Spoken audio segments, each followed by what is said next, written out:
ഉന്നത വിദ്യാഭ്യാസ വകുപ്പിന്റെ എതിർപ്പ് അവഗണിച്ച് കാലിക്കറ്റ് സർവകലാശാല വൈസ് ചാൻസലർ നിയമനവുമായി രാജ്ഭവൻ മുന്നോട്ട് പോവുകയാണ്. സെർച്ച് കമ്മിറ്റിയിൽ നിന്ന് ഒഴിവാക്കണം എന്നാവശ്യപ്പെട്ട സർവകലാശാല പ്രതിനിധി ഡോക്ടർ എ സാബുവിന്റെ ആവശ്യം രാജ്ഭവൻ തള്ളിക്കളഞ്ഞു.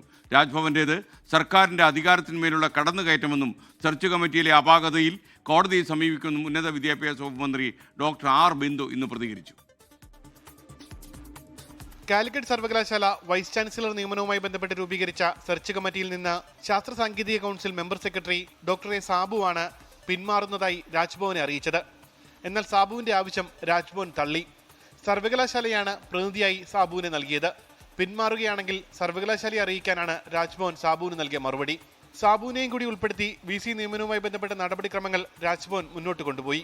കഴിഞ്ഞ ദിവസം വൈസ് ചാൻസലർ നിയമനത്തിന് അപേക്ഷ ക്ഷണിച്ചിറക്കിയ നോട്ടിഫിക്കേഷന് പിന്നാലെ പത്രങ്ങളിൽ പരസ്യവും നൽകി. അതേസമയം രാജ്ഭവന്റെ നിലപാടിനെതിരെ കടുത്ത എതിർപ്പിലാണ് ഉന്നത വിദ്യാഭ്യാസ വകുപ്പ്. ഇത്തരത്തിലുള്ള കടന്നുകയറ്റം നടത്തുന്നത് കേരള സർക്കാരിനെ നോക്കുകുത്തിയാക്കിക്കൊണ്ട് അമിതാധികാര പ്രയോഗം നടത്തുന്നത് വളരെയധികം അപലപനീയമായ കാര്യമാണ്. നിയമപരമായ ഉപദേശം എടുത്തിട്ടുണ്ട്, കോടതിയെ സമീപിക്കും. നിയമോപദേശം തേടിയ ശേഷം തുടർ നടപടി സ്വീകരിക്കാനാണ് സർക്കാർ ആലോചന. ഉമേഷ് ബാലകൃഷ്ണൻ, 24 തിരുവനന്തപുരം. ലോകത്തെവിടെയായാലും ഏത് സമയത്തും 24 വാർത്തകളും ഓഗ്മെന്റഡ് റിയാലിറ്റി പാക്കേജുകളും എക്സ്പ്ലെയിനറുകളും വിശദമായി കാണാൻ ഞങ്ങളുടെ യൂട്യൂബ് ചാനൽ നിങ്ങൾക്ക് സബ്സ്ക്രൈബ് ചെയ്യാം.